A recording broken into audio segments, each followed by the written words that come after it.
Hey there guys, welcome back to another Sex review. My name's Simon. Today I have the iPad Mini 2. So as you may or may not remember, my first review for Sex was the original iPad Mini, and I said great things about how portable it felt in comparison to its larger counterparts. The same still holds true here. I didn't notice any differences in weight or size, although I was convinced it felt smaller, but comparing the two together, and there is literally no difference. The iPad Mini 2 is slightly heavier, but not worth noting. It weighs in at 331 grams.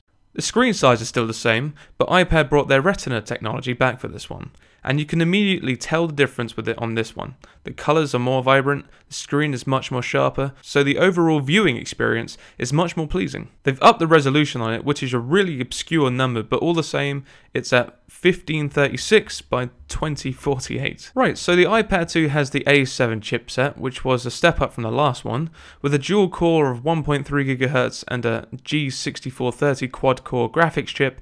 It's able to run everything really smoothly without any fuss or problems, and should be future-proof for at least another year. Out of the box, it normally comes with iOS 7, but it is now upgradable to iOS 8. Every time Apple upgrades the operating system, there seems to be a bombardment of criticism, but it's just everyone adjusting to something new, which is normally overcome quite quickly. You probably won't even notice the difference. There's 4 different memory sizes that you can get with the iPads, much like most of their phones now: 16 gig, 32, 64, and 128.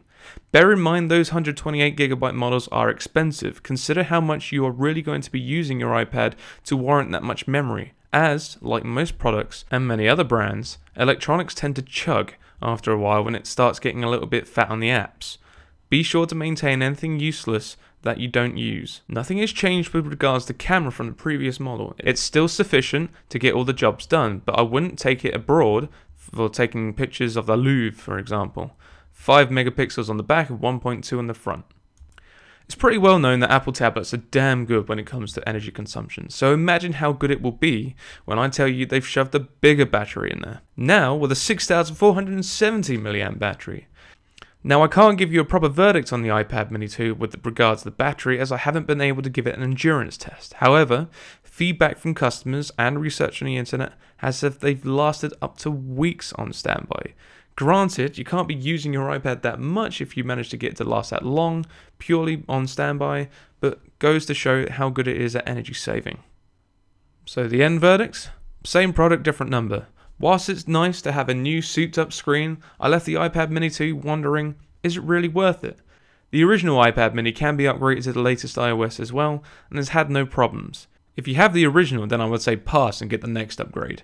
If you haven't, however, and you can't quite stem out the money for the iPad Mini 3 which is coming out, then give this a shot. It's definitely better than the original iPad Mini, but I have had a hard time justifying the costs of replacing it. All the same, it's a great product, and if you're new to the tablet game, I'd definitely start off down the iPad Mini range.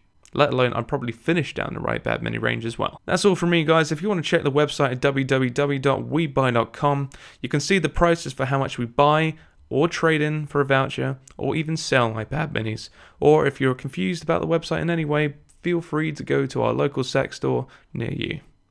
See you next time.